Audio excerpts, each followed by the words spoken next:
Shalise Manza Young of the Boston Globe with Armen and Levack on 104.5 The Team. You're home for New York sports. And Shalise, you are with the players all the time as the Patriots beat writer for the Boston Globe. Darrelle Revis taking the green, if you will, going back to gangrene. 5 years, $70 million. That is a lot of money for Darrelle Revis, isn't it, Shalise? No, I mean, look, this is a guy that has a history of wanting to be paid like he is the best cornerback in the game. His play obviously backs up the fact that he's the best cornerback in the game. And Woody Johnson kind of made it obvious that he was going to be coming after Darrelle Revis in that press conference that he had in January. So, I mean, it certainly was a little eye-opening for me, and I tweeted as much. But in the end, I think you had to assume that he was going to get somewhere between, 15, 16 million a year, because that's what other top players at his position are getting. Is there any hurt feelings in, the Boston area that he's not a member of the Patriots anymore? I think fans are certainly upset, and a lot of fans are saying, oh, we knew it, he only cares about the money. But I think, look, his fellow players, they understand, they know how it works, particularly in New England. There is no sentimentality. It's just not a word that Bill Belichick understands. And he sets a value. They put an amount on people, and it's very, very rare that anyone exceeds the number that they would pay for a certain position. I mean, they paid a lot of money for Devin McCourty. I was surprised at how much they stepped up to keep Devin McCourty at averaging $9.5 million a year. In the past, they paid Logan Mankins at the top of the interior offensive line market, but really few and far between are those guys. And, it was a case of the Patriots coming against a player who looks at the business as coldly as they do. And the player won for a very rare time. The player won.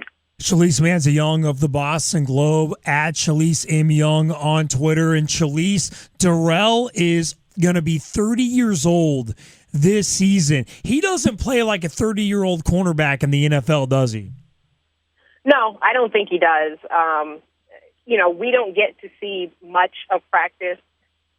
We really don't get to see anything of practice once the regular season starts. They kick us out after stretching.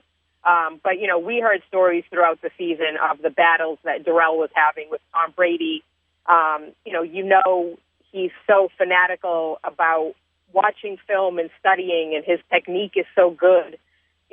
His teammates in the secondary were saying that Darrelle would be sitting at his locker with his iPad in his lap, cursing, and he was cursing himself at the mistakes that he made during the course of the game. Of course, there aren't that many, but that's what he would do when he just was always trying to get better. So he still obviously has the hunger to play. He's getting paid, but he still wants to be the best in the game and back up his payday with his play. Shalise, you got Revis gone now. Browner out running around trying to see what best deal he can get. Is there a chance that Super Bowl hero Malcolm Butler is a starting quarterback for this team next year? It looks like that would be a chance of that happening, yes, which is pretty crazy. I mean, what Malcolm Butler did was fantastic. Obviously, the play that he made to bounce back from, he was blaming himself that they were going to lose that game after the crazy catch that was made 2 plays later.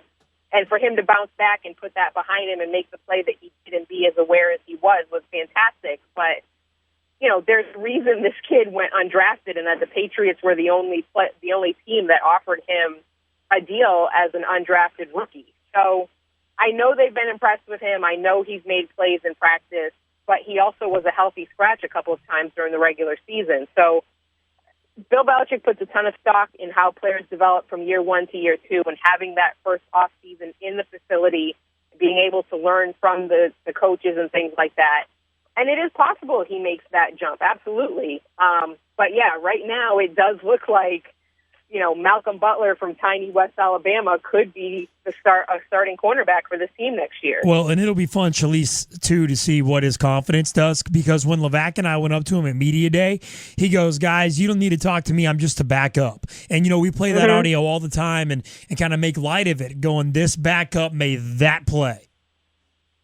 Yeah, and I'm sure he's had the confidence. He's kind of a quiet kid. He doesn't say much. We went up to him a couple of times throughout the season, wanted to write stories about him. Once he started playing a bigger role, he started getting play over Alfonso Dennard, who was drafted a couple of years before he was. It sort of helped that Butler plays special teams. That worked in his favor too. But, reporters approached him, and he was kind of bland and quiet and didn't say a whole lot. But, yeah, his life has certainly changed over the last